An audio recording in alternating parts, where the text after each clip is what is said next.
this is the main source, the fundamental source, practice. Just like any other domain or area of exercise, where it's based on practice or performance.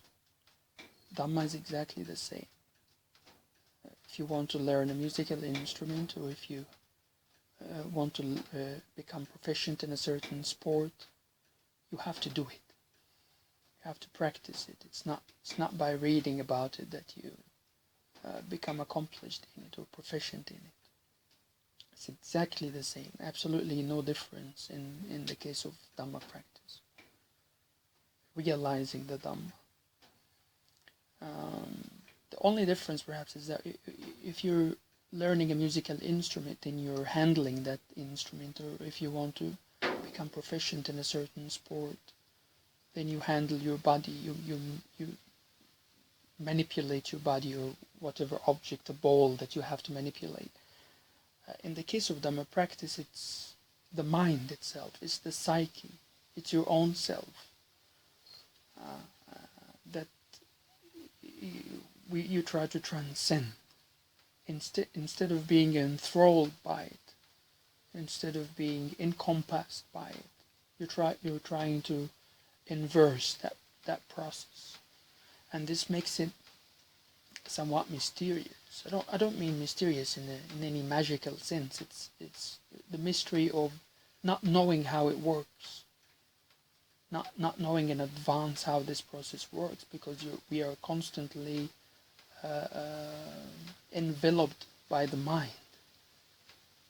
So what we're trying to do is to break free from this process where the mind is always a step ahead. So it's as if you're extracting the consciousness or the awareness out of the mind, out of the processes by which the psyche operates, and which the Paticcasamuppada describes or seeks to describe.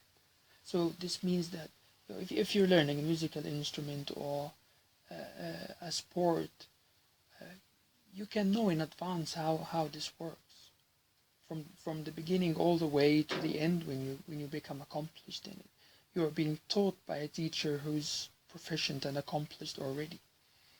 So the whole thing is cognitively or conceptually laid before you in advance, and your imagination of it could be somewhat different from the reality of the experience, but in the end it's not that much far off.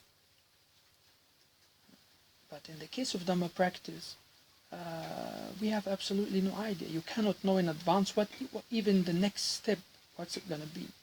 And that's why we're continuously fascinated by our own progress, because it's always surprising. There's always an element that you couldn't possibly foresee. And of course, it's not that easy to find a teacher who's already accomplished. And it's not necessarily the case that the teacher who's accomplished is one who's also skilled in teaching.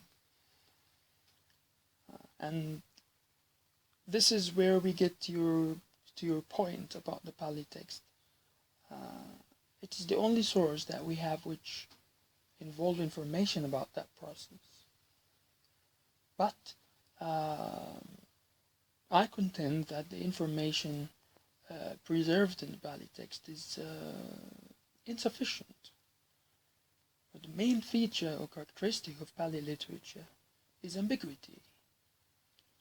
And for whatever reasons it is, I don't see the Pali text as the primary source of